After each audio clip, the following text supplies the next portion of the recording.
Good afternoon, ladies and gentlemen, and welcome to this meeting of the Environment and Climate Change Overview and Scrutiny Committee, which is taking place in the Spark and Hoe Committee Room at County Hall, Glenfield. Though some officers will be joining us online via Microsoft Teams. This meeting is being webcast live to the public on YouTube.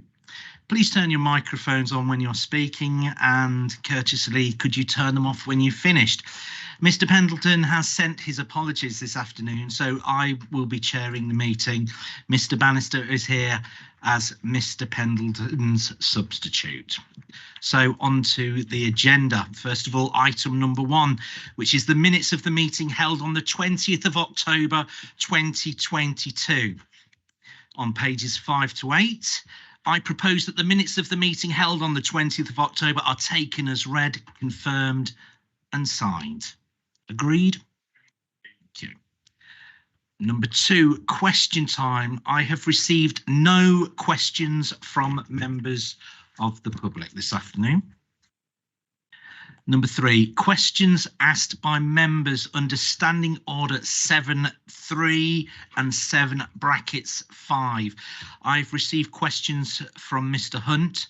A copy of the questions and answers were circulated to members earlier this week and has also been published on the website. Mr. Hunt, do you have any supplementary questions at this time? Yes, sir, Chair. I have questions, supplementary questions on 1 and 6. If you'd like me to just read them quickly, I will. Go ahead, thank you. Yeah, I wasn't concerned with gate fees of the contract, but the County Council has to be sure that they're getting good value. And so what is the headline figure achieved, presumably in negotiations, which we can claim any savings on? And on number 6, the authority has quoted its carbon efficiency in respect of this contract, the residual waste. And my request was the emissions of greenhouse gas and particulates. So can't these relevant figures be determined, or was the statement that it's on low carbon simply an estimate without any numbers to back it up? Thank you very much.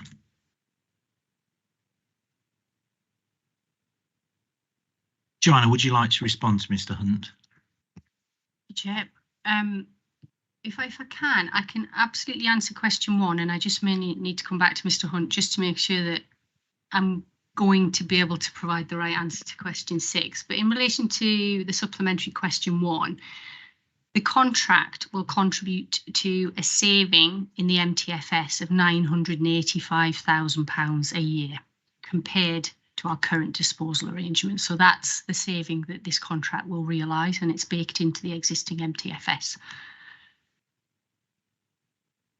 And question 6, I think for myself, I need to just understand from Mr. Hunt if I'm interpreting the question right, because I know we've gone back and forth on this, and I just want to make sure that I provide you with the right answer. Is it that you would like to know, as part of the competitive dialogue process that we went through with BIFA and the other tenderers, in relation to the contract we've awarded, do you want to know if those discussions, if BIFA proposed figures, information, metrics around how the tonnage that we would put through their contract will address carbon, particulates, greenhouse gas, or is it, assuming we put a certain tonnage through their facility, it equates to these forms of performance? I just need to understand, linked to whether I need to go back to the procurement team, Chair. Mr. Hunt, you can ask a supplementary question as long as we don't introduce any new material. So I can help officers here. It's simply, if we're quoting savings on contract, costs and savings on carbon, what are those base figures? What are the figures? If I say I'm saving £10 on something, actually I need to know the whole cost. Joanna, are you happy to proceed with that? Through you, Chair, I think I've certainly come back on question 1 in relation to the savings question financially. I will endeavour to come back to Mr. Hunt outside of the meeting with a response to that specific question in terms of, I am aware, for example, that we have things like rate analysis that shows the differential between landfill and energy from waste. But I would like to go back and check with officers so that I can give an answer to that one in terms of that clarification from Mr. Hunt. Thank you. Thank you. Let's go on to item number 4, to advise of any other items which the chairman has decided to take as urgent elsewhere on the agenda. I'd like to remind this group there are no urgent items. On to item number 5, declarations of interest in respect of items on the agenda. I invite members who wish to do so to make their declarations of interest in respect of items on the agenda at this meeting now, please. Thank you. Number 6. Declarations on behalf of the party whip in accordance with overview and scrutiny procedure rule number 16. Are there any declarations of the party whip? None, thank you. Number 7, presentation of petitions under standing under order 35. I'd like to remind this group I have not received any petitions. Which takes us on to our substantive item, which is number 8, and that's Environment and Climate Change Annual Performance Report, and this is for 21-22. As set out, ladies and gentlemen, on pages 9 to 24 of your agenda pack.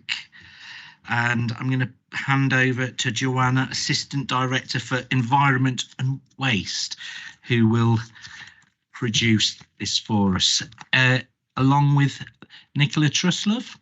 Thank you, Nicola. Services Development Business Partner is online also to answer any of the questions as deemed necessary. So welcome to you all. Thank you. Thank you, Chair. And to Nicola, who I have to confess probably did all of the work on this report. So she's going to cover if I don't say it correctly, but I'm sure she'll help with the questions. So the report, as the Chair's mentioned, pages 9 to 24, it brings forward this year's draft annual report content. It has an Appendix A, which covers the performance indicator results, and Appendix B, which covers the delivery highlights. And following feedback that we received, this section is much shorter with a more user-friendly format. I think the word count was around a quarter of last year's report, so hopefully more user-friendly to interpret. After today's meeting of scrutiny, this report will go to Cabinet on the 25th of November. So if I just concentrate on Appendix A first, which is from page 17 in your pack. Where possible, we've tried to use 2021-22 end-of-year data. However, there are some exceptions where the data is older or there were delays in getting some of the data.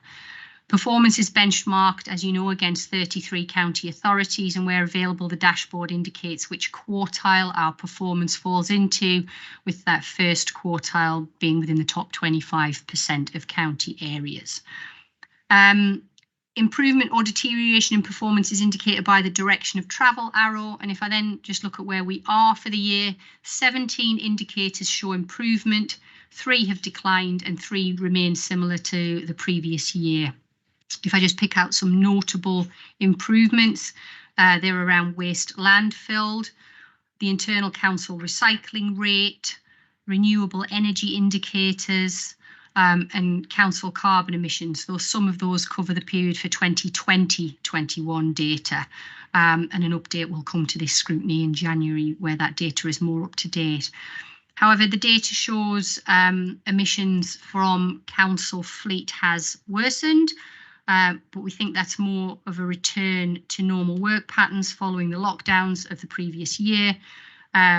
Also, improvements are on EV ownership and charge points, domestic energy efficiency ratings, and air quality shows improvement, but this data again covers 2020.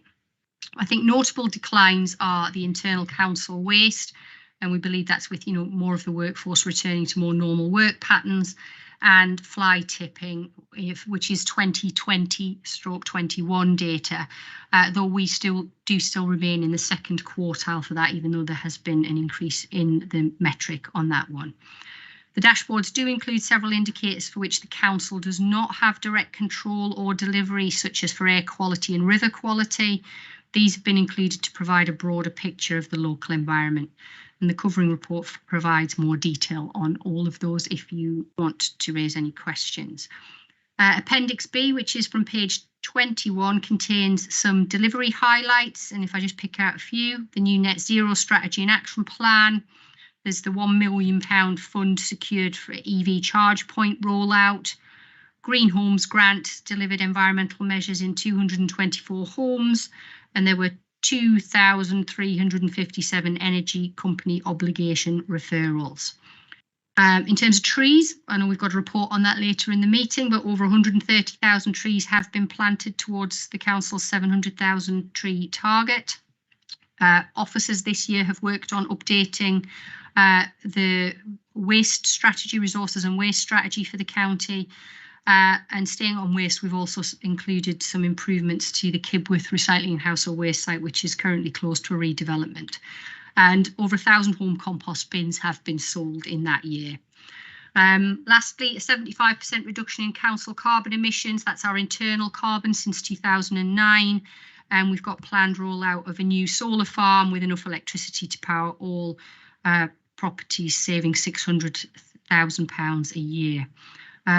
In terms of development, and we've also had development of the county's first zero carbon primary school, which is Hollycroft Primary in Hinckley. With that, Chair, I'll pause, but I think overall some noteworthy performance, and officers and the lead member, I'm sure, happy to take any questions. Thank you. Noteworthy and indeed admirable, actually, Joanna. Thank you. Question from Mr. Bolter. Thank you. I've got 5 or 6 questions actually, so I'll file them all at Jo and she can pick them out as she goes. 17 things have improved, 3 have declined. Have we got an action plan for 3 that's declined to get them back up to standard? That's the first one. On page 11, waste from county council sites almost doubled, it says in the report. That's a bit concerning. And also, fly tipping seems to have gone up from 5.5 to 8.6. But Joe's already said that it compares with compared to 33 other councils, but I can't find the figures for the other councils, so I don't know if we're higher or lower than them. And on page 12, item 22, renewable energy, it's 13% to 14%. It's still below the 20% limit. So how are we going to push that to get to the right target level? And item 26, carbon emissions, highest level since 2017. Why is that, do we think? River water quality we'll talk about later, but that's just something for officers to be going on with. Joanna, are you comfortable to start answering Mr. Bolton's plethora of questions? Chair, I'm not 100% sure I captured all of them at the rate they... Okay, we'll take Mr. Bolter. Are you okay if we kind of go one at a time? One at a time, yes, definitely. Starting with the first one for consideration. Thank you. 3 decline. What I've got an action plan to bring them up to standard. Bill, I mean, I think it's fair to say through you, Chair, that wherever we've got declining performance, there are plans in place to try and effect a change. It's whether there's anything on the specifics of any of those 3 that you want. Mr. Bolter, have you got anything in specifically on the 3 areas? To make sure that they are going to be improved. Is there any that alarm you immediately? Not alarm me immediately, but right. For the next meeting we'll do. Okay. Thank you, Mr. Bolter. Question number 2, sir. Thank you. If you'd like to just remind. Waste from county council sites almost doubled. Okay. Waste from the county council sites almost doubled, Joanna. Thank you. Sorry, Chair, I kept my mic on. Apologies. Yeah, and that's one of the 3 declining areas. So it in terms of county council, you have that corresponding increase in performance on recycling at the county council sites linked to people being back at work, but you also have the corresponding increase in general waste because people are back at work. We certainly talked in previous committees over the past couple of years through what has been some quite interesting years for waste and what's happened in sort of waste data terms since COVID. But we talked about we anticipated we had a huge downturn in some of those metrics and we expected a bounce back. Officers are doing work behind the scenes to try and see if we can slow the return, the bounce back, the effect of that return to pre-COVID level. So we are still trying and striving to try and negate the level of return to what it was before. What you're seeing is the bounce back. We're trying to slow or lessen that. Mr. Bolter and Tracy, question number 3, please. Thank you. Number 3 is fly tipping. 1,000 population, 5.5 to 8.6. What other county councils? What sort of figures other county councils? So we compare with 33 others. So are we top or bottom quartile? Hi. With total fly tipping instance, the second quartile means that we are above average in terms of performance. Okay, thank you. Thank you, Nicola. Question number 4, Mr. Bolter. Thank you. Page 12, item 22, renewable energy, 13% to 14%. We're still below the 20% target. Do you anticipate getting to the 20% target this year, or are we not going to reach it? I don't know the answer to that, if I'm really honest. What I would have to check is in terms of our plans for renewable energy, there are a number, you know, we've got things associated with Corn Solar Farm, etc. I couldn't say in this committee whether that will get us to the 20% target, though your earlier point about are there plans in place, there is a pipeline of work that the authority has which looks to continue to drive up the amount of energy generated from renewable sources. And I don't know, Nicola, whether you're aware of anything else from colleagues in that area that you would add to that. If not, that's as much as I'm aware of at the moment, Chair. I believe we have a supplementary commentary from our lead member, Mr. Payne. Thank you. No, I was just in response to that specific point, and it's one that gets raised at every meeting where we take a performance report. But I think it's been answered previously in line with we've obviously put solar panels on the roof. We've got plans for solar farms out in the county, etc. But there's only so much technology that we can install at the moment that will help us meet that target. Obviously, the authority as a whole is striving to better itself in terms of its renewable energy creation, etc., etc. But we are limited, unfortunately, by the size of the infrastructure and the square footage of the roof of the county hall estate in terms of how much we can generate from renewable sources. Thank you, Mr. Payne. Mr. Bolt, question number 5. Yes. Bullet point 26, carbon emissions, highest level since 2017. Why is that? Sorry, Chair, I'm just looking for the point in the report.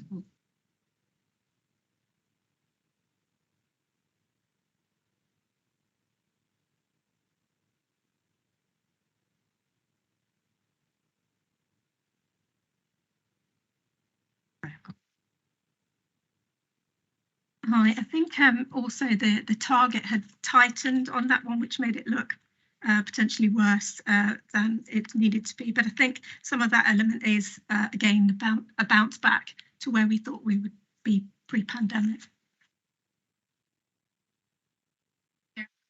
Sorry, Chair, if I also add, I think we'll also have some extra information on that when we bring the annual environmental performance report and the greenhouse gas report, which are due to come to the next meeting of scrutiny. So we'll certainly take away to make sure that we add some additional detail, but it will come in those reports in more detail. Thank you. I look forward to that, Chair. Thank you. Mrs. Page. Thank you very much. Thank you very much for the report and for being here. Now, I'm a little bit confused and I've got loads of questions, but I'll try to curtail myself. So I'm a little bit confused in this report because there seems to be a mixture of things which have been either done within a partnership or probably done by different bodies. And I'm not quite sure what we can actually attribute to LCC. So just to go back to Councillor Bolter's point on fly tipping. Now, we are not responsible here. It's a district function in a way. Now, for instance, the district I'm coming from, fly tipping has gone down year upon year. So maybe it would be nice to reflect within the dashboard some of the indicators which are not necessarily our responsibility, because, you know, I think it's very, very confusing. Or, you know, to just indicate maybe with an asterisk or, you know, districts or whatever. Now, when I'm looking in relation to the progress, which starts on page 21, there is a plethora of things which have been done. And again, I do not know who delivered them, what I can attribute it to the county council or who actually has done that. And I'm a quite, well, I consider myself as a quite a councillor who likes to inform themselves, but I can't recall in any way of having been informed of an awful lot of these initiatives as a member. So my question is really, and I think it is really important that members get involved and that members know what is going on in their division. So say, for instance, yesterday I got from my district a briefing of what electric vehicle points have been installed in my division, how many, where they're at, and it even includes an electric point at Ullathorpe Court, a hotel. But I seem to be missing this from county. I do not feel involved in any of these initiatives.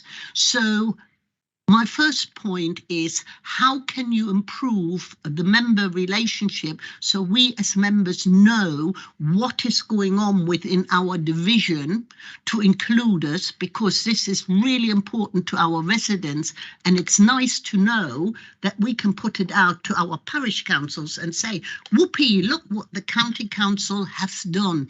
So it works two ways. I'm informed, but I can blow the county council's trumpet.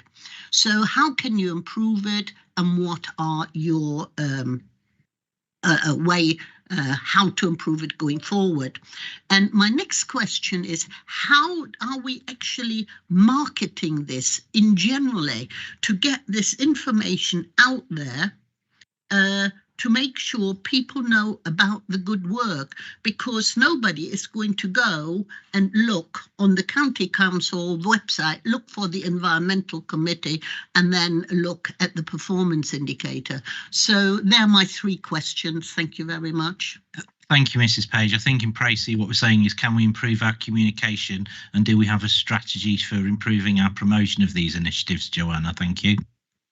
Hi. Oh, sorry. Thank you, Nicola. Thank you for that. Some really good points there.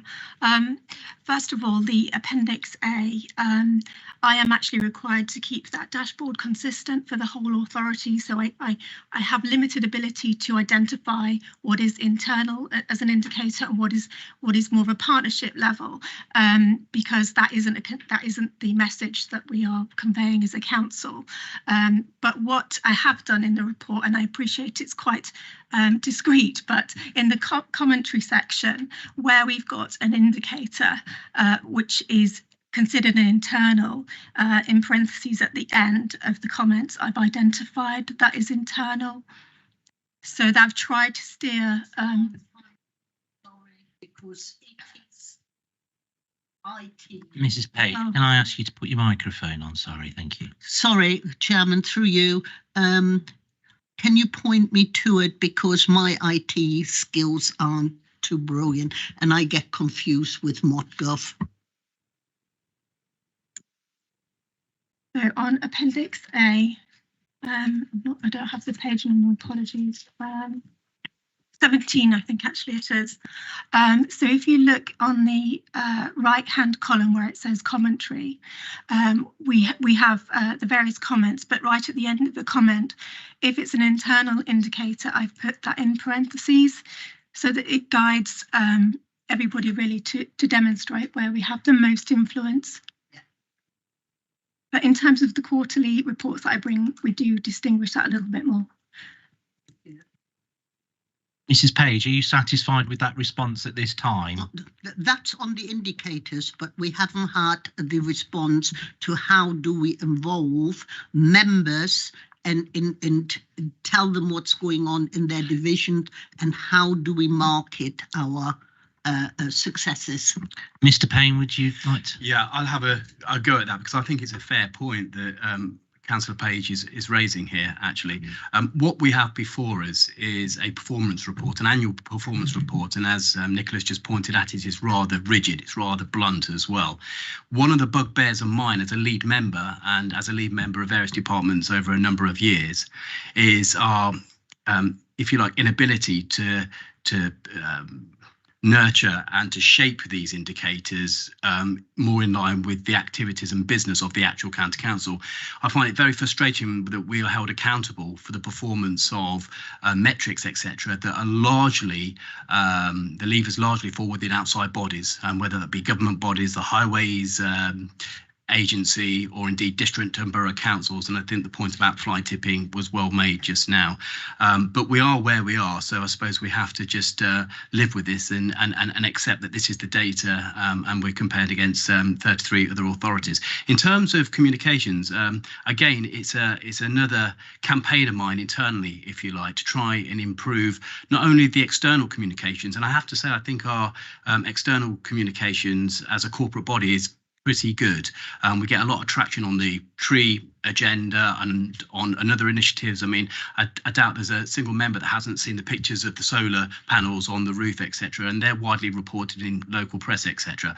What we've done internally is Leicestershire Matters. It's a new publication that we send out via email, and that goes to all parishes and community organisations, and members should be receiving that as well, which promotes on a regular basis the environment agenda. But where I think we fall short, and I think Councillor Page has alluded to this, is notifying individual members about what's happening in their division.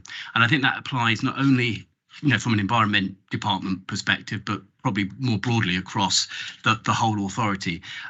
I understand the challenges and the pressures on the authority to resource that kind of communication, but I do think there is an opportunity here for us to go back and explore with the officers how we can better communicate with members individually. I mean, I'll take, for instance, and I know we're going to receive our report on the tree strategy, but I'm very, very keen to get a regular update sent to individual member divisions on what's happening in terms of tree planting and the community groups, etc., involved in the tree agenda in the local community, because more often than not, what gets missed is that the county council sit behind some of that great work in the community, and I think our members here need to know about it. Opportunity missed indeed. Yeah, I think the Leicestershire Matters is a good format. Councillor Page, are you happy with what? I am extremely happy with Councillor Payne's reply, and I hope that he can challenge that through the officers, and we make this as a recommendation that this matter is being noted and looked into. Thank you. Thank you. I'm aware that we only got up to question number 5 from Mr. Bolter. Are you satisfied that we've moved on? That's okay. If we, yeah, I thought so, sir. Yeah, I apologise. There was a 6th question, and we wait with bated breath to hear what that might be. Thank you. On page 15, I note that air quality is mentioned, and apparently, according to this report, when I find it, we don't meet the standards we should meet with high air quality in Blaby district and northwest Leicestershire. In fact, we fail miserably according to this report. So I can imagine northwest Leicestershire, because of the airport, might cause a problem, and the motorway might cause a problem, but I can't quite work out why Blaby's so bad. Joanna, are you happy to respond to quote unquote failed miserably, as Mr. Bolton articulated it? Through you, Chair, I think the short answer is it's probably linked to quarrying activity. Quarrying? Yeah. Not got much quarrying in Blaby District, have we? Sorry, Nicola, do you want to come in? Yeah, so the information that we receive are that the areas of most concern are Blaby, North West Leicestershire. The North West Leicestershire's particular issue with quarries and the road network. Blaby, I'd have to double check what that is coming as, but we've only got one quarry, that's Croft, that's all we've got, and that's not. But just, sorry, probably just to note as well that everybody seems to be missing the World Health Organization recommendation across the country generally. So it's not just Leicestershire. Response, Ms. Walter? Worrying, isn't it, Chair? Indeed. Laws meet the desired standards. I think we need to put our energy more into this and get the right air quality, because if we don't breathe in the right, we're not going to finish right, are we? All right, I take on board what Nicola says in terms of the whole world seems to be failing, but that's not justification to be part of that, in my opinion. But Mr. Hunt? Just fairly quickly, I was very pleased and interested to see Appendix B, which is more of a narrative, not matching anything in terms of numbers against previous years and other authorities, but laying out a very helpful list of things that we do. Just in regard of Mr. Payne, I presume Mr. Payne is behind this, and rightly so, where the press are receptive on matters of tree planting, he'll remember that it was actually my motion in council that kicked it off, but he's getting all the publicity for it, and I'm doing all the cycling, and he goes out on his bike once and gets all the publicity for it. So you know, I'm extremely gratified that he's picking these things up as we lay them down. Mr. Payne, would you like to respond in a gentlemanly cyclist kind of way? Yeah, one of the things I love most about Come to Counterwall is the humour and the good working relationships we have across board. So I welcome the comments and thank Max for recognising the great work that's going on. Well, with such events like Children in Need coming up, I think a cycle-off is in the cards, don't you, between you two? So are we satisfied that we can move on to the next item? There was a serious question, actually, at the end of that. Mr. Hunt, thank you. And that is the energy company obligation on insulation and heating. Are there things that we can do to increase the take-up of insulation and heating upgrades on that? Or is that simply something that we're recording?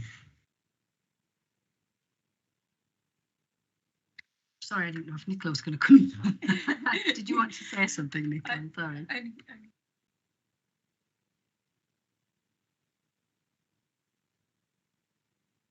Yeah, I think through you, Chair, you're aware of some of the work that we're doing with the funding to support some of the housing retrofit ideas, and there are other schemes in circulation. I'd have to check what the latest position is on some of those in terms of insulation, you know, hard solid wall properties versus cavity walled. I know that there's a number of government initiatives available at the moment that are encouraging take up of those schemes.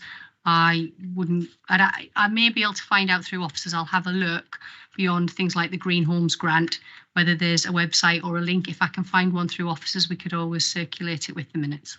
Joanna, as an aside, can you give me some assurance that that information is actually being cascaded down to our residents, because there's some ambiguity and confusion about what our residents are entitled to or what's happening? Are we looking at improving the communications around things like the housing retrofit? And through you, Chair, I mean, they were well publicised, the initiatives that the County Council's been involved in, and the sort of the take-up was high. I think Katie Greenosh was at our last scrutiny committee and updated members of this committee on the level of take-up that we'd had proportionate to the available grant. So again, I would argue that we certainly publicised that quite widely, but linking to earlier points that have been discussed, I think we've all acknowledged that there's this opportunity, if we can resource it, to continue to push and do more through various channels to encourage, be it through patch members, etc., parish councils, think about where we can make sure that the messages are shared. And can I just ask for the sort of broader audience at home, are those funds now exhausted or are they still active and live? I think the opportunity to apply has closed. It has closed because I'm aware that Katie was involved with the panel that were assessing the submissions received. So the application process has closed, yes. And sorry, Chair, just through you, obviously, I'll just clarify. It's an interesting mix. We talked about fly tipping in relation to responsibilities between the county council and district councils. They have an active role in terms of social housing, etc. So there is also a substantial role that they'll play in this space as well. Thank you, Joanna. Colleagues, are we happy to move on to agenda item 19 or? Sorry, Mr. Bannister, thank you. Just a final comment, if I may, Chairman, and that is just following on from Mr. Bolter's well-made comment on the air quality, and it coincides with the previous discussion we had about the constraints that the county council have, because air quality is something that's measured at the district and borough council level, and they have their action plans to do their work to reduce the air quality. And I appreciate that the county give us this report and they have the data from around the county, and presumably where the air quality in certain districts and boroughs is excessive, there is a dialogue between county and the districts and boroughs to see how they're working at reducing those air quality exceptions. Thanks, that's a good point. And I am aware of an air quality forum that brings those groups together. In terms of the county council, the leads really are public health. So we sort of hold the data, we review what's going on, but they are the leads, and that will go to the public health scrutiny, and there will be more actions associated with that annual report coming through, I'd expect. So. Happy with the response, Mr. Bannister? I am, thank you very much. Thank you. Colleagues, I'd like to move us on now, please, to our tree management strategy update, which is pages 25 to 30. We'd like to welcome Adam Goodall. It's just Adam today, I believe. It is. Okay, Adam. And Adam is the Principal Tree and Woodland Manager. So a very good afternoon to you, Adam, and thank you for introducing this. Thank you. You'll have to excuse me. It's my first time in this room with Scrutiny, so I beg your pardon if I make any mistakes. You're excused if you have to be, but you're staying for the now, so. Thank you. So we were asked to provide a report based around the tree management strategy to update you. I think it was a year ago that we last attended Scrutiny, and really to update you on where we've been, on how we've been performing in terms of our tree management strategy and the tree management action plan that arises from that. So a bit of background, obviously. We produced the revised plan 2 years ago, and that was agreed by Cabinet, and that sets out our approach to managing our resource across the county. It obviously accords with the Council's environmental strategy and complements the energy strategy and carbon reduction plan, and it has the underlying principle of the quality of life that trees bring to our residents. We're responsible for managing approximately 321,000 trees across all of our land holdings. That includes our woodland assets, and obviously we have a legal duty to maintain all trees on our council land and public highways.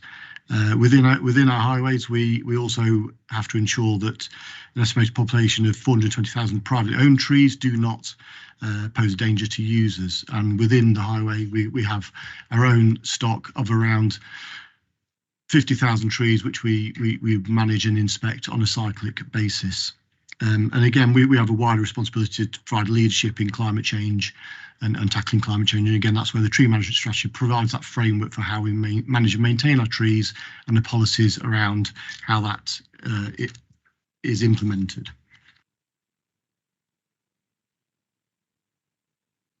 So in terms of the sort of wider background, obviously, one of the things that I came into and that's already occurring is the ash dieback board, and our sort of our work to recognise ash dieback, to map it, but also to be a responsible landowner and the implications that brings to us. So through the board, we have we have a concentrated inspection which occurs throughout the summer months, and that guides our sort of monitoring of the progress of the disease and how it might impact upon our own tree stock, but the wider tree stock of the county. And again, that leads in very nicely to the tree planting initiatives which we have, which we want to see restoring the lost ash dieback trees, but also the wider implications that we have throughout Leicestershire, which is that we are a very poorly treed county in general, particularly in the Melton boroughs and within the Harbour district. Obviously, as you go up to Charnwood with the Charnwood Forest, the North West Leicestershire, the schemes have been delivered there through the National Forest. It's much heavier treed, but generally we need to see much more tree planting throughout Leicestershire in appropriate places. And that leads into the tree planting pledge that was made, and which we're sort of busy delivering, the 700,000 trees. And again, our work to make that happen on the ground, and working with Blake, and he's absolutely right that we're doing an awful lot of work, but we must make greater awareness of what we're doing and how we're achieving that, because you know, just within the sort of tree totalizer, as we're calling it, 100,000 trees within the last year, we're really sort of driving that forwards, working with partners such as the Woodland Trust and the National Forest, and we have been very successful again in accessing grants to enable that work. So one of the most recent grants we were awarded from the Forest Commission, called the Woodland Creation Accelerator Fund, and that will fund a new officer for the next 2 years to go out there, handhold landowners, look at our own land, and really make things happen on the ground. And that'll provide an additional £150,000 to the council to do that, bring in consultants where needed, and really make a big difference on the ground. So I think we're doing some good things, but hopefully the report has sort of highlighted that, and I'd be happy to answer any questions. Adam, thank you very much. It's very reassuring of the 700,000 trees that we've effectively smashed 130,000 of those. So that's a good news story. Before I go to Mr. Bolter, there's some really exciting work that's going on, and I think whenever we talk about the environment and climate change, trees have a figural part in those discussions. A question I'd like to ask is, with these great projects that are going on, is there any possibility that the projects can and their intentions can be disseminated down to the members more directly? Because in all our areas, we know there's projects. You quoted in there Melton Mowbray, that's where I'm from, and I'll be honest, I'm not aware of what's going on. And we work with the country park, we have environment projects, we have water projects. So where is the information centralised? I noticed that you've got on here, there's a microsite on the council's webpage, which is great if you want to go mining for that. However, is there any way that we can expedite that and get information out more directly to the members? Is that something you plan to do? Because some of this work, this fabulous work, is lost because we can't share it with our community because we don't know it's going on. Is that something we could look at, or is something that will be part of? You also quoted that we were getting a new officer. Maybe that could be part of their remit to share some of that information. Completely agree. Yeah, sorry, Sam. Yeah, absolutely. It's something that Blake's highlighted, and it's something that we're looking at very seriously in how we work with Commons, how we can effectively disseminate that information through, so that all members are aware of schemes that are happening in their areas, who we're working with. You mentioned the country park. I've been discussing with Melton, supplying trees for planting initiatives there, and again we're now inspecting trees across the Melton Borough for the district council as part of our traded service. So we are there, and we are doing lots of good work, and we need to absolutely make members aware of that. I would suggest that's consistent with all councillors in the room, that we all need to have a centralised location. I'm going to go to Mr. Bolter first, and then Mrs. Page. Mr. Bolter, thank you. Thanks, Chair. Yes, just a couple of questions. We planted all these trees. How many survived the summer? It's been a very dry summer, and I survived. Well, a good percentage would have died through drought. So we might be planting all these trees, but how many actually survived? Survival rate is an important one. If they all went and died, with wasted of time. So that's the thing. Do we recognise that and do we capture that figure? And the second one is, really it's for Blake, I suppose. £100,000 for the next 4 years.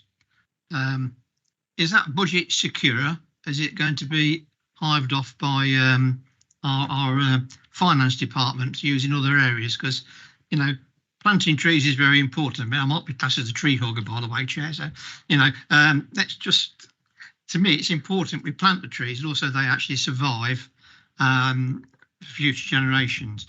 And tied in with that is the nursery stock. We now understand that some varieties of ash are resistant to ash dieback. So that stock needs to be expanded. And have we got facilities of that in the county, or are we doing it from elsewhere? So Mr. Goodall, we've got chestnut trees, all the rest, all manner of oaks, everything seems to be suffering from various diseases. So we need to generate something. thank you, Adam. As a fellow tree hugger with Mr. Bolter, I know that you can't take any responsibility for the ludicrously hot days that we had and the sapling trees that have been planted. But if a response would be very grateful, thank you. Yeah, of course. So basically, we operate a number of different schemes. We have schemes that we directly deliver ourselves. Often they're grant funded by people like the Forest Commission, and part of that is a requirement to beat up those planting schemes, in effect, to make sure they're 100% stocked by the end of a certain year, normally year 3 or 4. And we do that. We monitor them, and we've had a real oddly mixed result this year. From, you know, it's been a horrendous year for tree planting, as you'd imagine, for tree survival. So on one site we had perhaps 15% losses across 12,000 trees that were planted, and we're replacing those this year. That won't be counted in the totaliser because I don't feel that's within the spirit of the totaliser. Likewise, on another site where we planted far fewer trees, we had probably 6% losses. And again, we will be replacing those losses this year because that's part of our duty of care and that's part of our onus within the grants that we've applied for. Within the Woodland Trust giveaway, we work with the landowners. We give them very detailed care instructions, and those trees are small. They're forestry transplant whips, and so they tend to be much more readily survivable, and they tend to get themselves through the droughts, and they tend to be more hardy. But you're right, currently we don't monitor the success of those trees that we give away through the Woodland Trust schemes. And I think, again, we don't communicate enough with the landowners. We don't get enough feedback, especially photos and good news stories. So we handpick some farmers that we know and we work with, but this year I really want to see much more media activity, much more social media activity, photos of the trees being planted, and again that long-term impact we're having on the landscape of Leicestershire. So I think it's a valid point. So Adam, in Pracy, it would say that the aggregate figure of failure is 11% from what you said there. Normally we account for about 15% failure, but generally across the board we try and replace, because, you know, especially if we're planting in the public highway, we're planting heavy mature stock. We've got a watering contract with our in-house team that go around watering, but we do experience failures, and we source tree stock from reputable nurseries through procurement. We go for containerised stock because we know the roots. They've been grown in the bag, so they come in special grow bags, so the roots are still intact when they're planted, rather than bare roots where effectively 80% of the roots are left in the nursery when they're lifted. So we look at all the different aspects to make sure we're maximising our potential for survival. So Mr. Bolter, we're looking at 11% at the moment, if my mathematics is correct. Mr. Bannister, thank you. Are we done, sir? Would you like me to respond to Mr. Bolter's point about the budget? Yeah, okay. Are you all right with that, Mr. Bannister? If I come back to you. Chairman, I'm also aware that Mrs. Page may be before me as right, well. okay, thank you. I defer. Okay. Let's go by order. Mrs. Page. Chairman, I think Mr. Bolter asked me a direct question. Right, okay. Okay, absolutely, thank you, Mr. Payne. Just, there's 3 points, and the third point I'll address, which is the budget issue that Mr. Bolter has just raised. But firstly, I just want to thank Adam Goodall on behalf of the whole of the County Council. When I initially proposed the idea, it seems a long time ago, but we didn't have any infrastructure within the authority to deliver, well, barely 20,000 trees a year, let alone, this total target of 700,000, and it's through the hard work of Adam and his very, very small team, so under-resourced in this area when we embarked on this ambition. So I think we do owe Adam a debt of gratitude for the great work he's doing. He's an expert clearly in this area, and the fact that in this, if you like, first or year and a half we've been able to deliver 130,000 trees or so, I think Adam needs to take the credit for that work. The second point I want to make is about well, I've just kind of made it, is the scale of this project. We're talking a few years ago of 20,000 trees a year. So it's not going to be easy to meet the target of 700,000. And originally we planned to do that over about 10 years.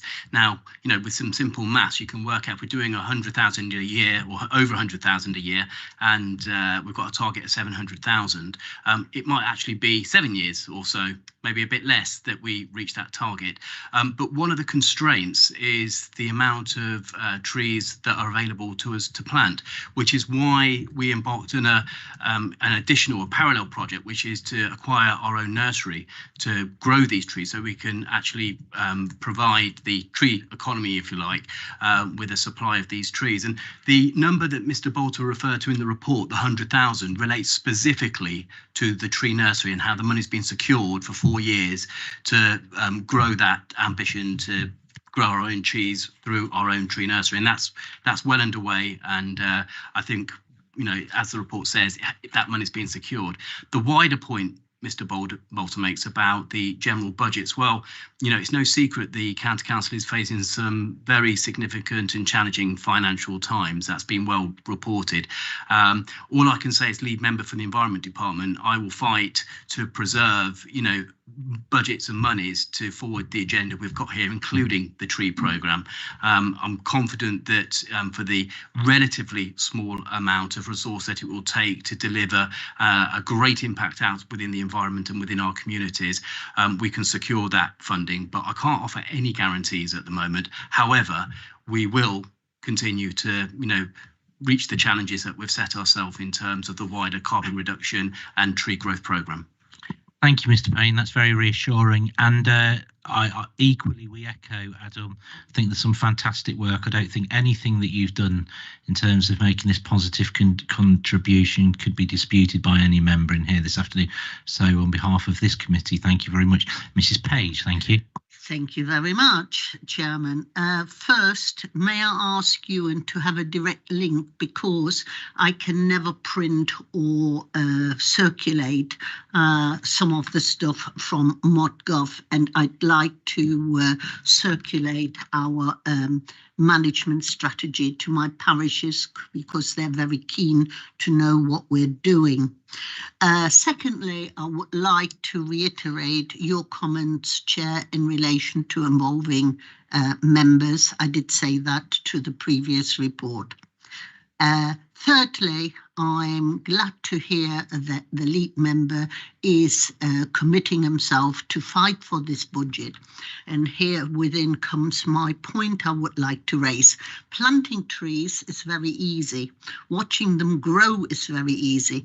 But then once they are established, there comes a lot of maintenance and a lot of aftercare. And to plant 700,000 trees, to me, it's a hell of a commitment for maintenance and within the forestry team within the future. So I think we have to put that on record, that that is something that we need to be mindful of going forward, because we cannot plant 700,000 trees and then say, whoops, who's going to look after this?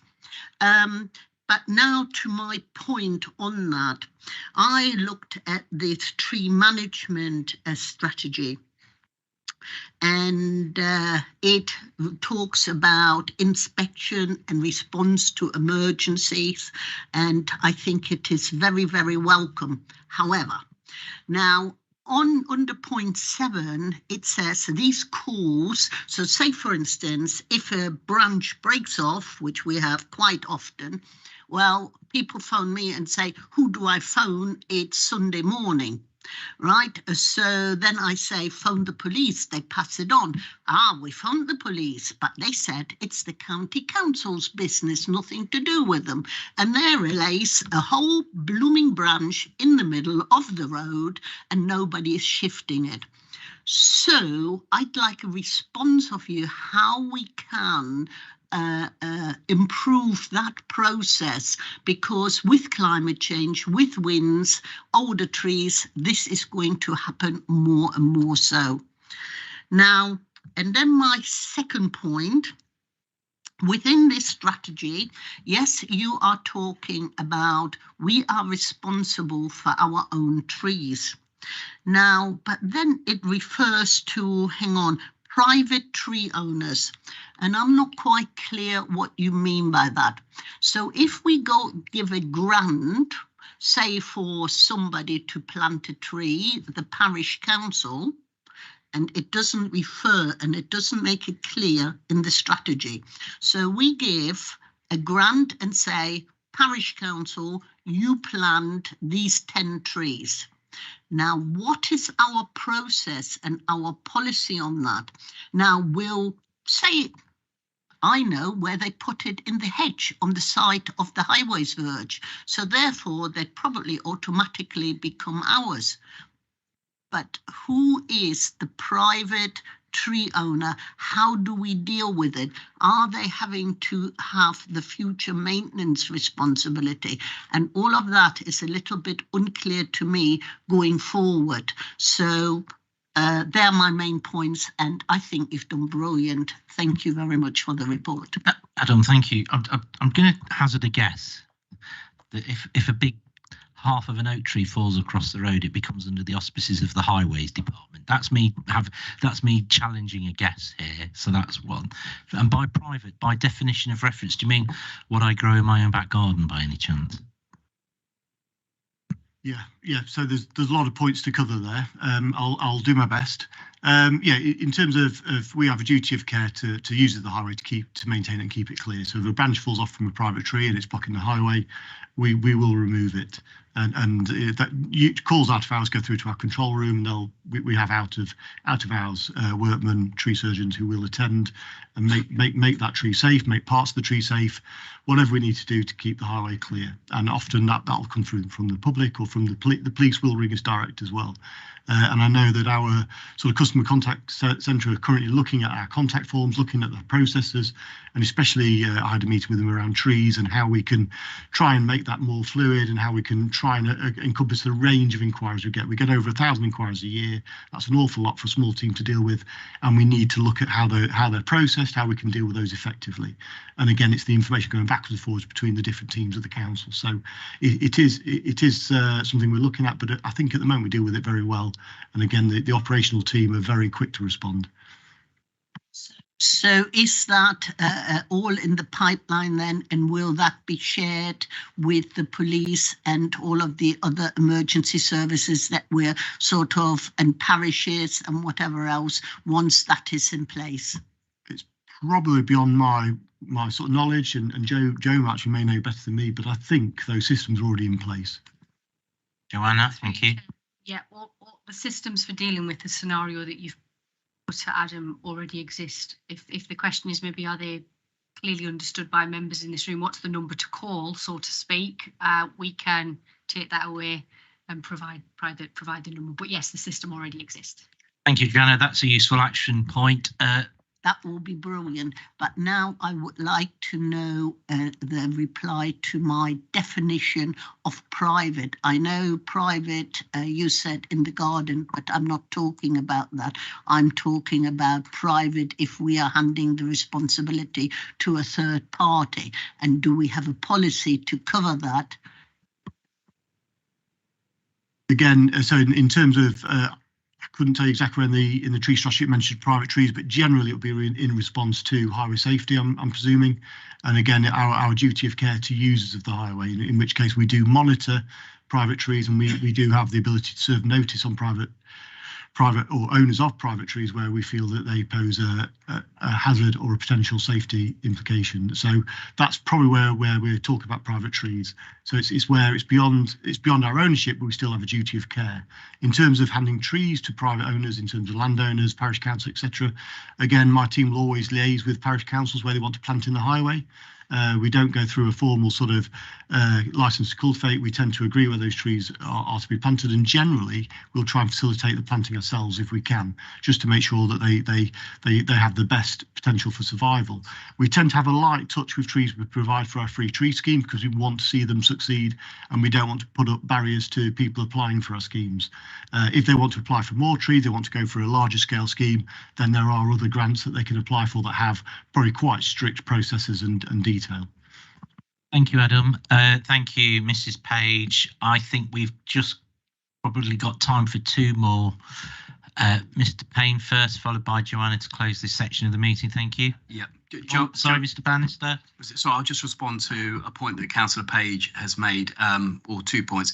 I think just to clear up this definition of private tree, I think what we're talking about is, for instance, private landowners like farmers, etc., where they have a tree that might be adjacent to a highway, but there are processes, as far as I understand, within the Highways Department in terms of working with landowners to maintain and deal with those trees. But the other thing I just want to clear up and make absolutely plain here in this meeting, the notion that somehow we, the County Council, are going to physically plant 700,000 trees, that's not absolutely correct. Our 700,000 tree total is about the supply and the wider Leicestershire. So we're relying on, if you like, private landowners as well as community organisations and parish councils and developers, etc., to build out Leicestershire's environment with lovely green luscious trees for the benefit of Leicestershire. So whilst Adam's team procures grants, etc., so for instance we might see on our local community media channels a local tree warden, for instance, who has a group of 5 or 10 people that they work with, and they may be promoting a new orchard or something in the community, which is great. That's fantastic. And we try and obviously support the voluntary sector network here from County Hall through the Communities Department, etc. But in addition to that, they will often be in contact with Adam's department, and Adam will be filling out the bids and the tenders and etc. and working with the national and regional organisations, including the National Forest or the government organisations, to procure the monies and the grants that enables that community organisation to go about planting the orchard that they so desire. So that's just one example of how we work. We do plant trees directly as well, and I think there's a few photographs of me, the leader, and lots of other people planting trees in the last year or so. But the notion that somehow we're going to plant and dig 700,000 holes and plant 700,000 trees, that's not totally correct. Thank you for clarifying that, Mr. Payne. Joanna, would you consider it a slight if I went to Councillor Bannister first, please? He's been very, very patient. Thank you. Thank you very much, Chairman. Mr. Payne has been absolutely right in his praise for the department looking after the tree management strategy, the nursery stock and so on. But I'd just like to extend that praise to the lead member as well for driving this through. It's a wonderful ambition that we have all embraced and encourage within our divisions and specifically within wards and so forth. So I just want to say well done to that.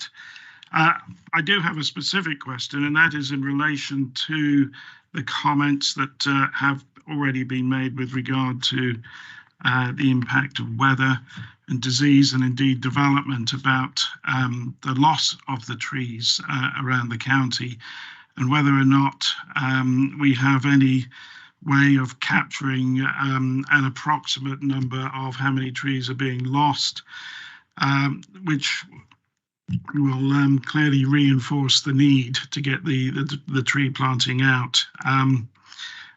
I also want to advertise the fact that in the Broughton-Astley division that I represent, the tree warden there has been very good. He's been able to plant a very significant number of tree whips and hedge whips as part of this strategy. But just going back to that point about the loss of trees, I had a call this week with regard to the cutting down of some very mature trees along the Broughton Way in Broughton Astley, wondering, is this the county up to something, and what the reason is behind that? And I'm raising that question elsewhere, but it is interesting to know how we capture the loss of the trees so that we can reinforce the message to get the tree planting even more underway than it really is, and the current numbers are very impressive. So thank you, Adam. Thank you, Mr. Bannister. Is there any closing comments, Adam? Thank you. Yeah, I think that's a really good question. I think it's something that we have been looking at in terms of what we've got figures in the tree strategy on our own tree stock, but it's looking at the overall picture of the county. And one of the things we can look at is called canopy cover, and that uses aerial photography and remote sensing, so satellite imagery, to give you the canopy cover of a ward, of a district, of a wider area.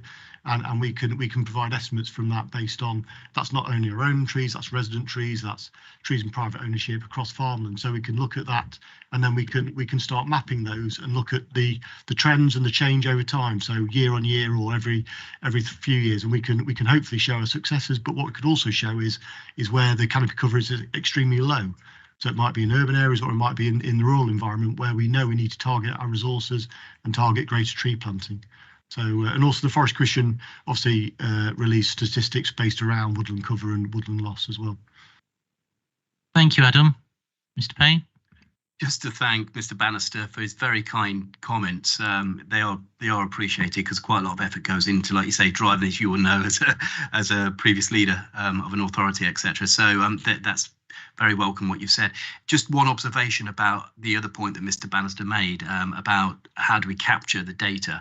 At my last lead member meeting, I was provided with a graph with our ash dieback. As you know, the disease is a particular problem, well, nationally, but we identified it quite early on in Leicestershire, and the problem has now risen to, I think it's about 58% of ash dieback trees are now infected. Only 2 or 3 years ago, that was, less than 10%. So you can see exponentially it is getting a greater and greater problem, along with the other maintenance issues of other trees. So this is a serious issue which affects not only the environment but the character and makeup of Leicestershire. And I'm glad that the authority has positioned itself to be front and centre of doing something about it. That's good.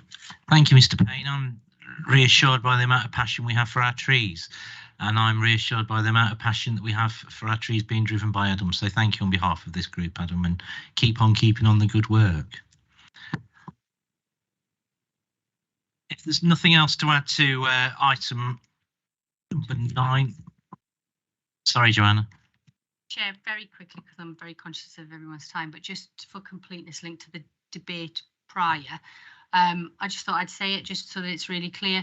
If we on the website, and it's really easy to find from the main website page, when we were talking about if you have an incident and a tree comes down, whether it's from a private landowner or we think it's a high-waste tree, what it says on the website is if you're contacting us about something that could cause serious harm or pose an imminent risk to health and safety, call 0116 305 0001, which is the main customer contact centre number, and that will go through out of hours to the call centre that Adam referred to earlier. So if it's non-urgent, yes. So just for the record, that's the number, and it's fairly easy to find on the main web page. So it is a provision for out of hours, just for completeness. Thank you, Chair. So right, trees do fall down on other days, not just Sundays, but that seems to be the day of choice for a falling tree. Thank you very much. Thank you, Adil. Thanks for joining us this afternoon. That's very reassuring.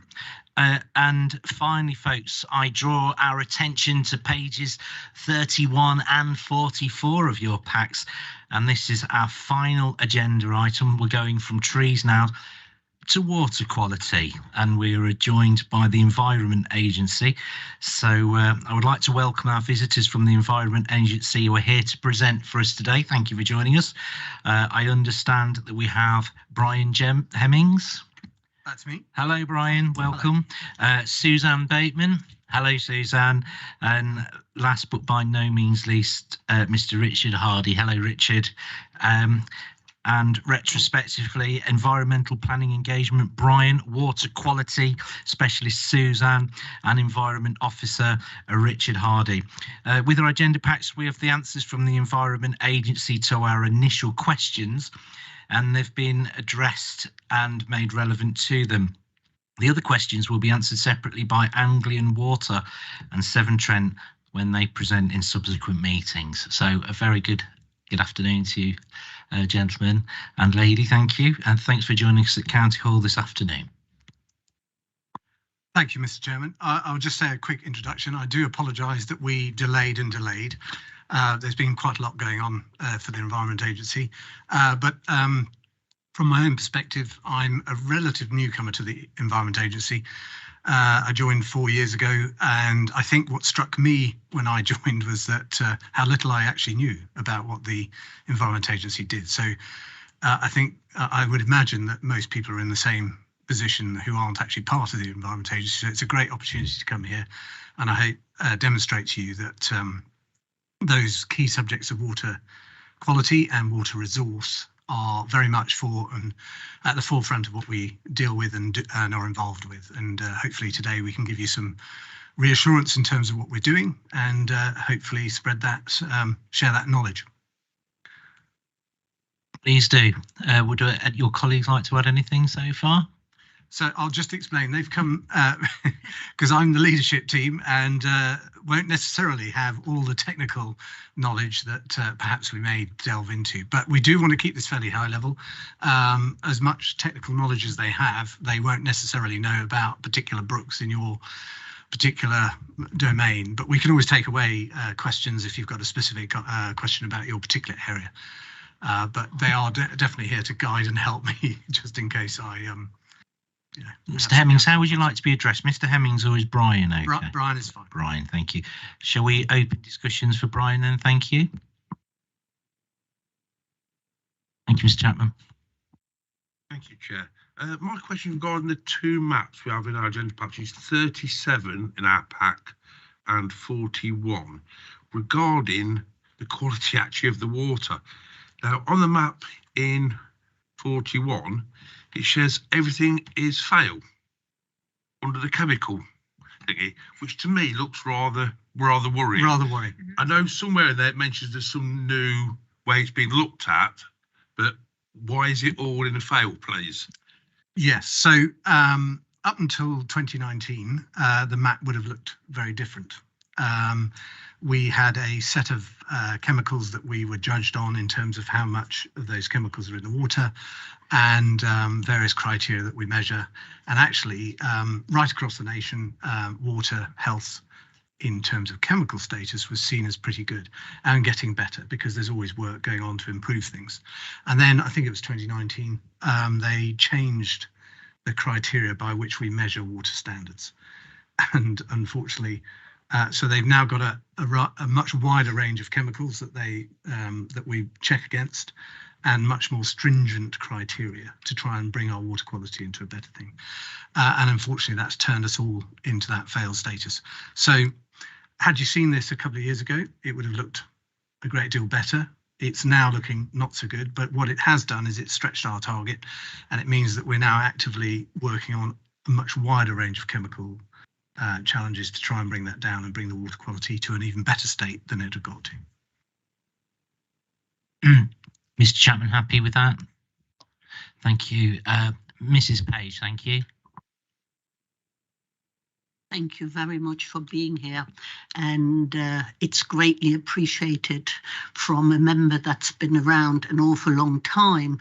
I remember the days when we didn't have this collaborative working, when the Environment Agency, Severn Trent were doing their own thing and never the twain will meet, and even our officers wouldn't have a direct line to your departments. So I think this is really welcome and a really good step forward.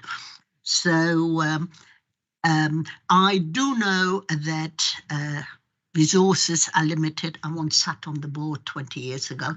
I do know that resources are limited within your remit as well as in ours. But looking at these maps and we're looking at chemical, we're looking at storm overflows, and we're looking at, even so the criteria has changed, we are looking at red for danger everywhere. So my first question is, what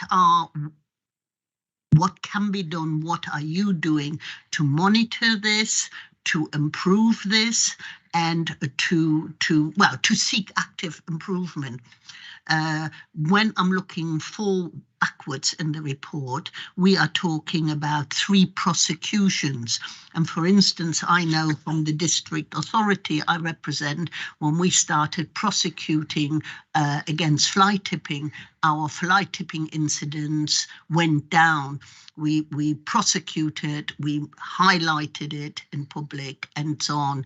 So is that a way forward, or is it a matter of cost?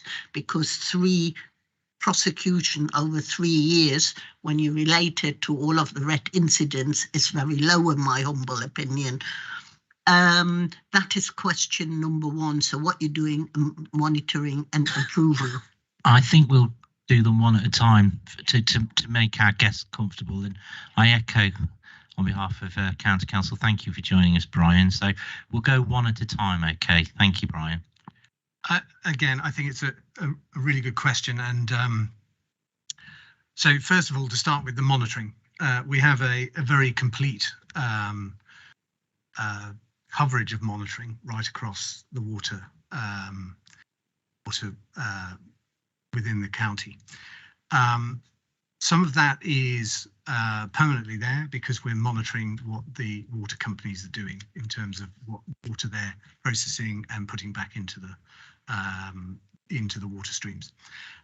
Other aspects of it we now commission on a yearly basis. So we look at where the problems are, where we've got work going on, etc. I think I've described some of this in the answers here, and we commission to do some monitoring on those things to check and see how it's going. I think we need to context it with Leicestershire as a whole. Actually, the water quality is pretty good when you look at it in not in the stark contrast of has it got so many chemicals, etc., and the real sort of minutiae. Actually, overall, I think there's a map that we've got there that shows water quality is at fairly low risk. But so what are we doing about that, and what do we do with it? Well, first of all, with the water companies, we have a 5-year rolling programme whereby we look at all of those issues and the problems and the constraints, and we look at we target certain areas with them, and through the investment process of a 5-year AMP process, we identify where we expect an outcome change and where we want them to improve. They then work out what they have to do to their infrastructure, how much it's going to cost, and eventually a programme is put together which they're then committed to by Ofwat to do. And every 5 years we see incremental improvements as we go along. In terms of the more flexible aspects, we monitor and we try and find hotspots. So we might find poor farming practice in certain areas, and we'll target those farms with inspections. I'm going on one tomorrow, which actually is to do with water resource and their abstraction of water. But that's how we then try and target the farmers to find out what is happening in a particular stream or river and why they might be polluting it and what their practices are. There can be regulation then that's taken, but most often we will give an advisory note or cautionary and try and get people to change their practices before we go down a more stringent course. And then in terms of regulation around industry and those others that might pollute things, they have to have permits. We regularly inspect them, and again we take enforcement action if they're breaking those permits and things. We tend not to drive straight in. If we find somebody who's perhaps just breaking the regulation, they weren't aware of it, we'll give them a chance to rectify it. We're not trying to persecute everybody we find, but we don't tolerate too much. One of the things we do with the water company, and we find to our benefit, is much better where they break their permit or whatever, and we find that we want to take regulatory action. We actually prefer them to come to a local arrangement with us, and they do.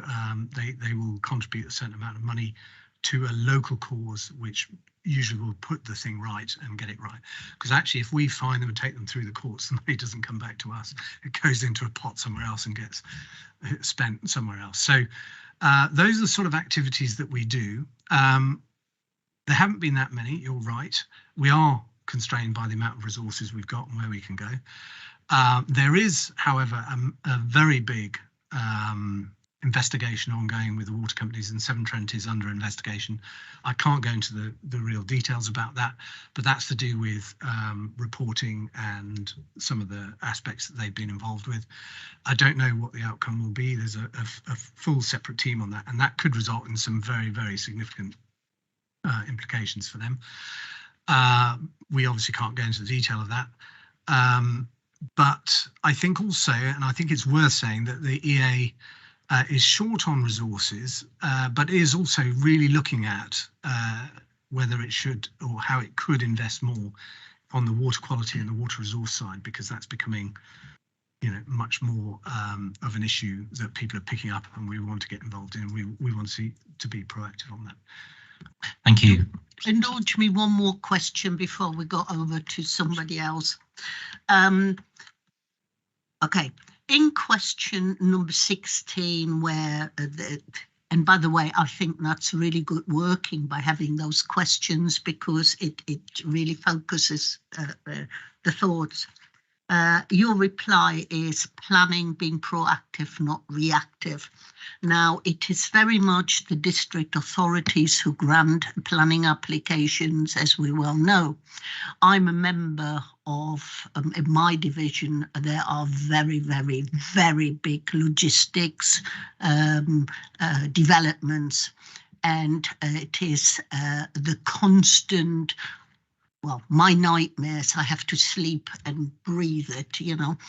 And every time these developments come off the ground, there are major tubes put in there, major works, and for and my residents always ask me, where's the Environment Agency monitoring it? You know, there's going to be flooding. Why aren't they being proactive and, you know, work with the planning authority? Have they inspected it in details? We haven't seen that. And, you know, so I can't give the answers. When I check, they say, oh, yes, they have been, or they fed in. But talk us through the process, because planning of major logistics, warehousing is something that is affecting us all, because it's creating flooding. I have little lakes and brooks and streams with little, you know, horriblenesses floating around. So how does the Environment Agency get involved early enough? And you did say that you have, they have inspections of industry, they have permits. So how does that work? How often do you go back and check it? And just talk me through that, you know, for...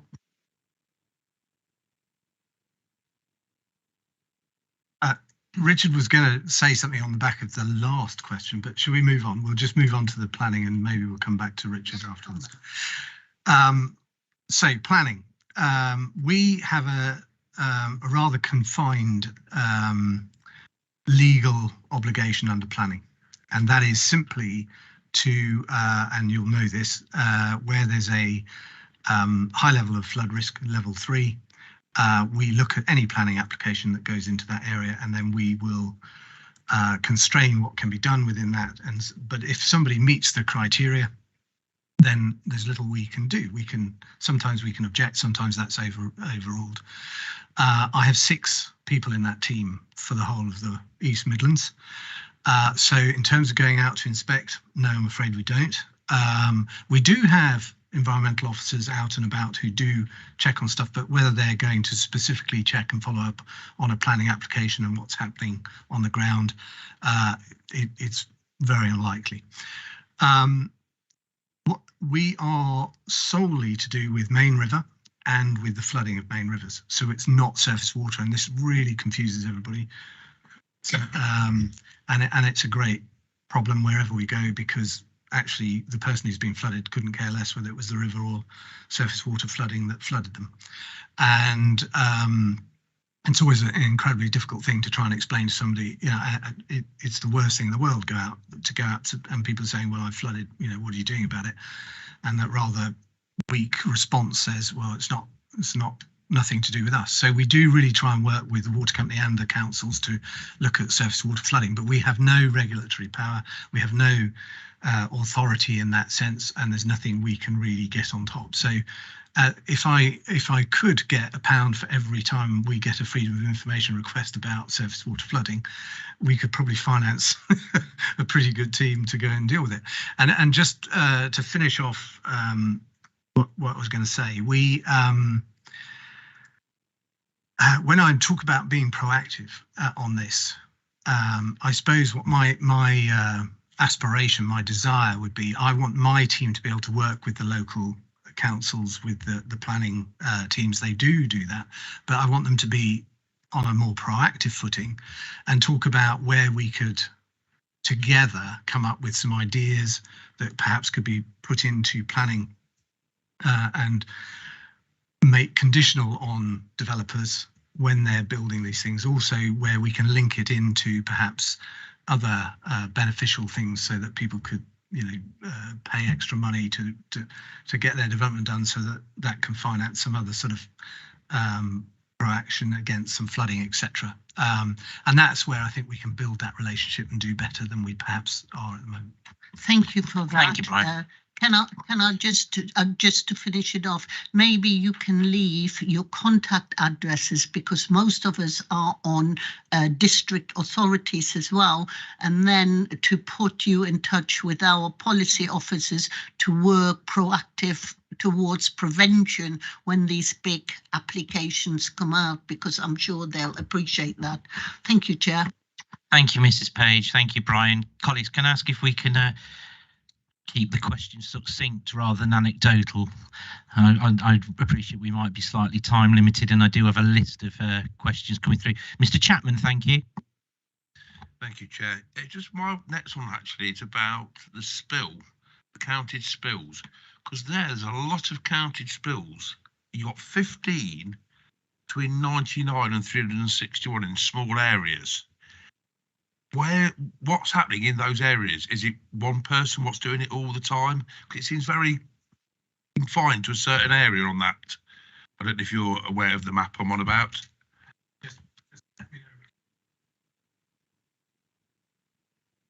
Yeah, it is page 40.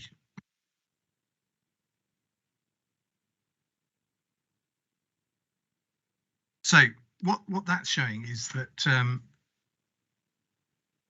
when there's heavy rainfall and the water treatment works that are normally taking foul water from the drainage system or from housing, etc., quite often that will then get completely overrun.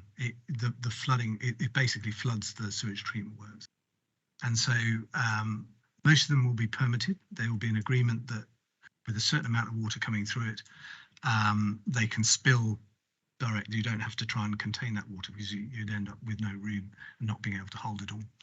And also because you've got a much greater volume of water already in a river and going into the river, sadly the sewage that's going in and the mess that's going in is diluted to a reasonable standard. But where you've got to be careful is that where that's happening more, you know, on a regular basis, and perhaps not coincidental with high rainfall, then that's when we'll go and inspect and make sure that they're meeting their permit requirement, if there is a permit there, or indeed that the whole facility is working as it should be and the way it's designed. It might also be the trigger that then talks about where we're going to make them invest in the future to make more provision for frequent rainfall, increasing rainfall. Thank you, Brian. Thank you, Councillor Chapman. Mr. Bolter, thank you. Thank you. Yes, I'll same line Mr. Chapman in some of his things, but what we're trying to do this afternoon is sort out who's responsible for what. Is it Environment Agency or is it basically Severn Trent? who's responsible for what, because there's always a bit of a mix between the two. And I think some things fall between the two of you that nobody sort of takes responsibility for. So that's the first thing, to understand exactly what you're responsible for. You say you're only responsible for main rivers, large water courses, not for the smaller ones. So the smaller ones, I assume, is Severn Trent. Smaller rivers will likely be either landowners or Severn Trent. So it could be farmer, or it could be a council, it could be whoever owns that land. Yeah, if I'm correct.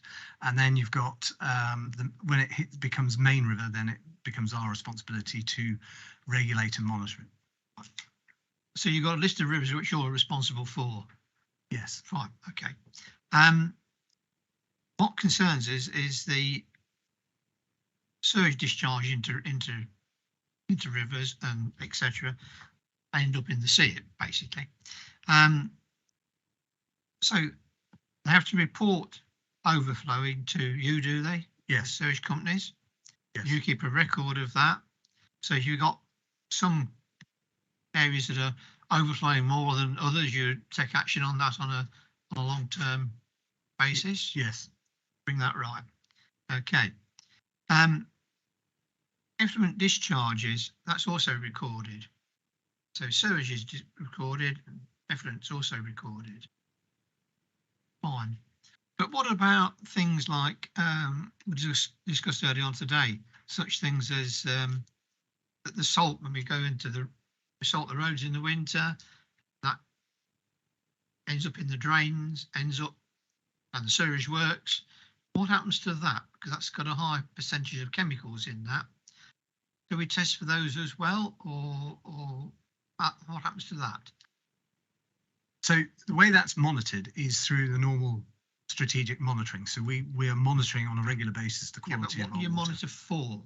So it can be, we can monitor the chemicals in the water, we can monitor the invertebrates that live in the water, we can monitor the macrophytes that live in the water. There are different ways of monitoring it, and they will give us an indication of what the quality of water is and what's in there. So that's how that's done.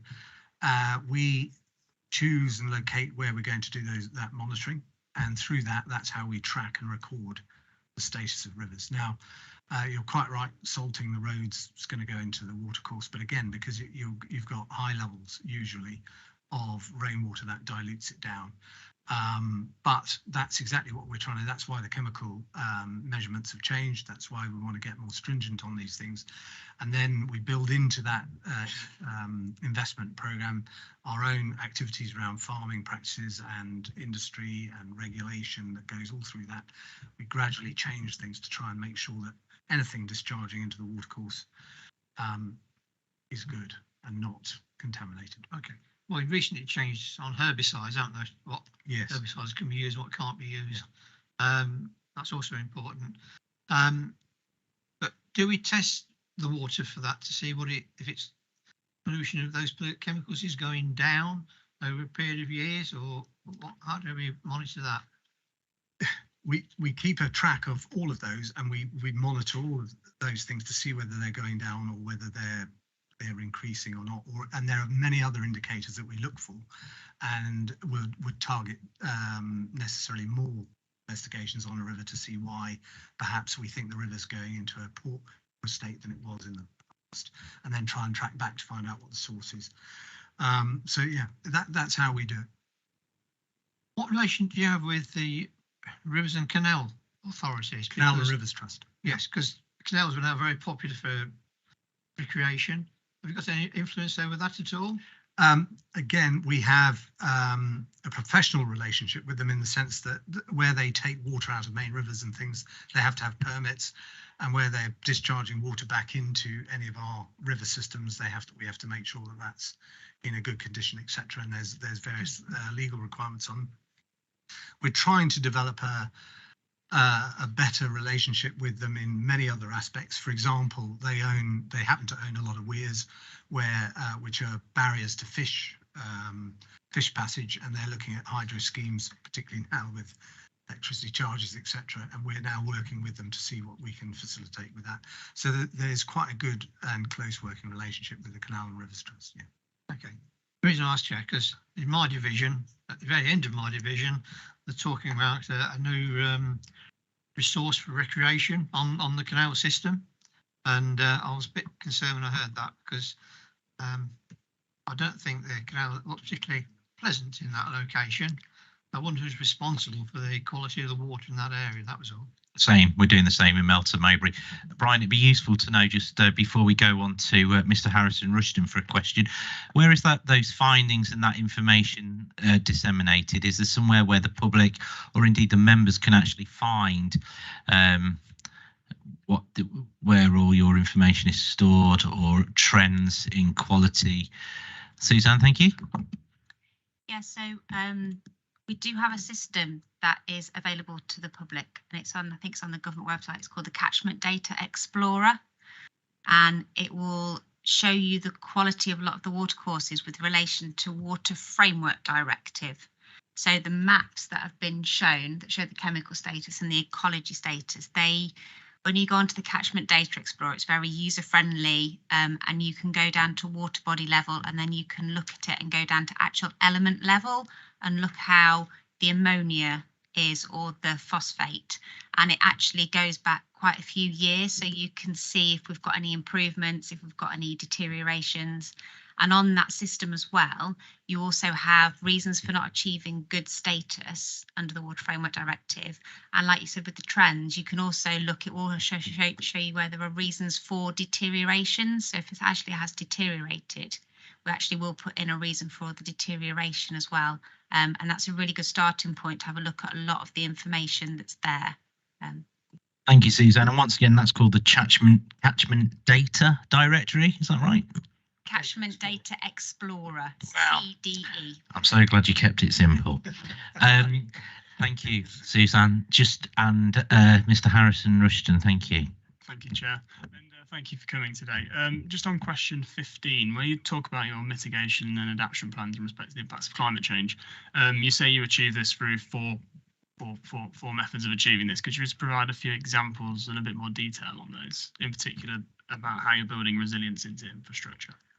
Yes, I can. So you see there our strategy, but building resilience into infrastructure, predominantly actually where we build that in is where we do flood risk reduction schemes. So instead of just looking at the current status of rainfall prediction and river levels, etc., over 50 years, 100 years plus, we will normally look at a 100-year event and then add a percentage on that to factor in what we think climate change might impact that 100-year value over the next 100 years.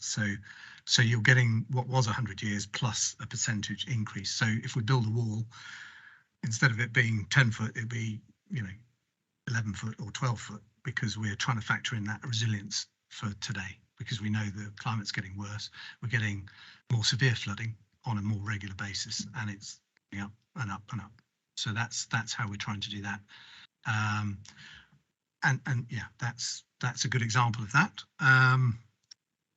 Becoming net zero, the EA has made its own pledge to become net zero by 2030. We felt it would not be right for an organisation such as the EA not to do that. So there's a huge amount of activity going on to try and achieve that. All our fleet will be electric by 2027. There's a whole raft of other activities that are ensuring that. But the biggest thing we know is we still do big construction programs with lots of concrete, and that's really hard to do. So we're looking at all sorts of new and novel ways of achieving net zero on those things. We're going to have to do a massive amount of offsetting. It's a fact of life. I think everybody's going to be involved in that. So I was talking to the gentleman before us about trees and where we can share aspirations around and maybe fund some of that tree planting or some of the opportunities he's got. And we're doing a huge amount of work, for example, up in our area, the East Midlands area, up in the moors on the Peak District, re-establishing the moors, huge carbon capture area, but it also has fantastic flood resilience. It's holds back water like a sponge, and it has brilliant water quality aspects. So investment up there is going on. And then strong regulation concerning water, air and land. We do have, you know, a full team on the air and land aspects around industry. They go to all the big industry and they have activities around that. And then net capital gain is the new thing we're looking at in terms of, you know, there's the legislation's come in for people to have, you know, where developments go on, they have to have a net capital gain of environmental aspects, and we're looking at how can we capitalise and make sure that we tie all of that into the good stuff that we're doing around flooding, etc. Brian, some excellent examples there. Mr. Harrison Rushton, are you happy with that? That's great. Before I actually proceed to our lead member, Mr. Payne, have I usurped anyone or was anybody in the waiting? Mr. Payne, then, thank you. Thank you, Chair. As the Chairman's identified, I'm not a scrutiny member here, but I couldn't resist raising a few questions whilst you're here. And it's a shame in some respects that a whole meeting hasn't been dedicated to your organisation, because there's so many questions we can ask. But there's three, and they're not necessarily on the list, which are, you know, the questions are being compiled predominantly by members of the scrutiny panel. But I used to be a lead member for the whole of the Environment and Transport Department. I used to hold the title as lead member for the lead local flood authority too, and that's passed now to a colleague of mine. However, I got extremely frustrated back in the day, because where there are episodes of significant flooding, etc., I realised that the law allows us to compile a report and identify it, but it doesn't compel any one organisation. We do not have the power here at Leicestershire County Council to compel any organisation to take action. So I was routinely briefed that this is going off to the air or this is going off to so-and-so. My question is to you, and I sympathise with what you said in response to Mr. Bolter, that if you like, you don't have the power to the regulatory power. Who does have the regulatory power to compel offences or certain responsible people to take action to improve significant flooding problems? I've got to be very careful how I answer this, because it's a frustration throughout. We look at Main River and the flooding from rivers, and we have, I suppose, a remit rather than a legal requirement, but we have a remit to reduce the risk of flooding to communities across our patch. And then that's heavily, I suppose, confined in a sense by the funding rules that surround that, that are wrapped around that. So there's people may or may not be aware of a thing called a funding calculator.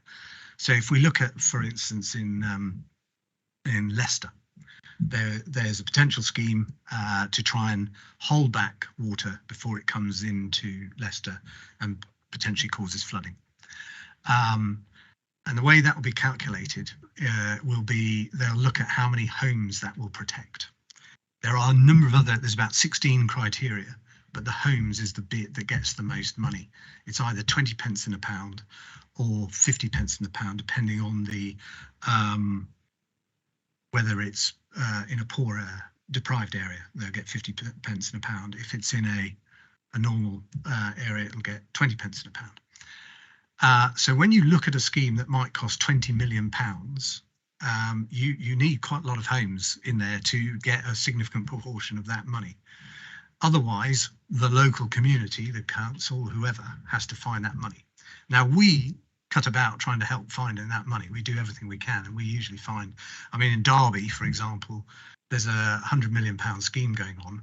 It's not all being fully financed, but we've actually found incrementally chunks of money, usually through government grants that suddenly pop up, and we go, right, we'll take that opportunity, thank you.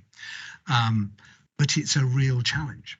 And where you get into smaller communities, which tend to be the ones that suffer from flash flooding or surface water flooding, we find we're at the moment unable to get a scheme up because we can't combine to get the money.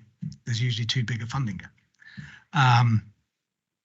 I'm not speaking out of turn, because I have been a loud voice in the EA saying that we need somehow to get DEFRA to change that policy. I think it's it worked really well for the last 6-year environment programme, where lots of schemes were available under that to protect many homes. We've now sort of exhausted that, and we now need some changing of that to allow us to get it. But to link it back to what you're saying, the other challenge then is, you know, who's responsible for what? So if I haven't got a local example here, but I have got an example in Matlock in Derbyshire, because it really is prevalent there. The river comes right up, the water flows down a very steep hill, and the flood wall connects the water, surface water flooding. Well, we've put the flood wall in to stop the river coming over and flooding the town. But what it's doing is it's stopping. So we need a pump over. And it's actually the water, it's Severn Trent Water who should be doing that. But trying to hold them responsible and get them involved, it's a big, significant, we're now doing it. But it's, you know, it is always difficult, and it would be quite nice if somebody went, actually, the whole thing is down to that organisation, I think. But it isn't, unfortunately, at the moment. So it is a difficult thing. Thank you for that. I know it's you know, not easy to put on record because there'll be a record of this meeting, but we hear what you're saying. You know, whatever we can do as local politicians and local elected people, you know, to push that issue. I'd be interested to know what you think DEFRA needs to do. I hear that DEFRA can do something about it. What could be useful is, what do you suggest they could do to make it a fairer, if you like, playing field? And before you answer that one question, I've got lots of questions, but I'm going to just leave you with one final question, and it's to do with, you've already mentioned about climate change, and we're seeing the extremes of weather conditions, and what we've obviously noticed, and you know, there's a need for new houses, there's no doubt about it, but the development that's happened over the last 10, 15, 20 years, say, we are seeing as a highway authority where we have episodes of flooding and flash flooding and what have you. It tends to be those of us that lived in our communities for, you know, decades. There are times where the areas that didn't seem to be susceptible to flooding that are now flooding, but incidentally, they seem to have a new development on the doorstep as well. Now, that's not to criticise the fact there's a new development, but my concern is the SUDs and the drainage schemes that get built into those developments. Who checks whether they're working or not, you know, 5-10 years down the line? Because if they're being permitted and these systems aren't working, which are therefore in part leading to further flooding that locality that didn't used to exist, there's something wrong, and someone needs to go and rectify and put some remedial works, in my view. So back to the first part of the question, which was DEFRA and what can they do. We do have a team that's working with DEFRA to look at exactly the thing that I articulated earlier in terms of how can we pull our big program, and we've got, you know, great opportunities all the way through a massive program. How can that be pulled forward? And they are looking at how they can adjust those. And, you know, I've added my opinions as is a whole raft of people. So that is being looked at, and one hopes that they'll come to something that will release us to get on with this. But there's going to be a finite amount of money, and we're not going to be able to do everything, but let's hope we can progress some of that stuff. The second part of your question, in terms of developments, who goes back and checks them, it's a very good question. We do not go back and check those, and quite often it's not for us to even check them in the first place. It's down to the county and the planners to be sure that actually the surface water flooding, and with Severn Trent Water in our case in this area, or the water companies, to make sure that that surface water is not going to completely overtake their facilities, and that's the design. And again, we often get this same challenge. You know, there's the people are worried about it. They see developments, they know that surface water is going to be coming off, and they're worried that it's going to flood. We will raise that with the partners. We will talk to them about it. We certainly want to make sure that it's not going to flood anything or create flooding down, but we don't have any responsibility. And that's when I come back to my point about us being proactive and working together, because I think we have people, great technical expertise and knowledge and understanding, who could perhaps help in understanding what those SUDs are going to do, where they're going to go, and why I'd like to be proactive, because if you got those right in the first place, then, you know, actually you would have a really robust system that would last for a number of years, if not for a very long time, and we wouldn't be worrying about it. But it's not right, and they're not working to the extent that they should be. The other thing is, we can put, there's so much more we could do. There's a big piece of work going on with Severn Trent. They're spending, but it's Ofwat have allowed them to spend significant amount of money in Mansfield, where they're going to try and do what they call green recovery, which is putting in all the sort of stuff that should have gone on years ago. You know, capturing grey water, leaky pavements, a whole raft of different measures to try and make sure and demonstrate that actually what you can do is these things. So, you know, linking with them on that, learning from them, and perhaps identifying places where they could put some of that in would be fantastic. But we, in our planning, that would be great if we could get involved in that and really help from the start, and give some ideas and views. And, you know, I know there's hard commercial aspects in terms of developments and planning, a huge pressure on you to put more houses in, but actually if we could put those as planning requirements right up front, I think it would help the whole community. So just to finally, Chair, thank you. And this on that point, and I think it was raised by Councillor Page or a colleague over there, that it might be useful for you to be teed up with the policy officers within development control in the respective borough and district councils. Many of them go through an iterative process, as you know, of developing their local plans and their wider macro, and the work that you've just spoken about, and the benefit of getting in there early to really embed that kind of policy within those local plans, I think is invaluable. So I think, you know, if you could set about, you know, making sure that that happens with the borough and district councils, that would be very useful for everyone. We'll certainly do that. And if you could give us some contacts to get in touch with to help that process, that would be helpful. Thank you, Mr. Payne, and thank you, Brian, for being so candid in your answers. I know there's some political sensitivities in some of those, but thank you very much. Well, the Environment Agency, what we would call a big ticket item. Thanks for coming in. And I agree with my colleague, Mr. Payne. I think actually a visit from yourself to exclusively would be a meeting worth having. Fortunately, I think we're rapidly moving towards the end, and I've got no further questions. Colleagues around the table, Mr. Bolter? Good, we're good. Thank you. Absolutely. And I hope you didn't find visiting us as terrifying as we thought you potentially might. So thank you very much for coming along. Thank you, colleagues. That almost takes us to the end. Before I leave us, there's no other items going down to 12 that I think are decided as urgent. So I'm going to close the meeting by providing the date of our next meeting. This committee will convene again on Thursday, the 19th of January 2023. So it's a new year at 2 o'clock. And on behalf of Leicestershire County Council, we'd like to thank the Environment Committee for coming along. It's great that you've attended, and to the rest of colleagues, have a safe journey home. Thank you.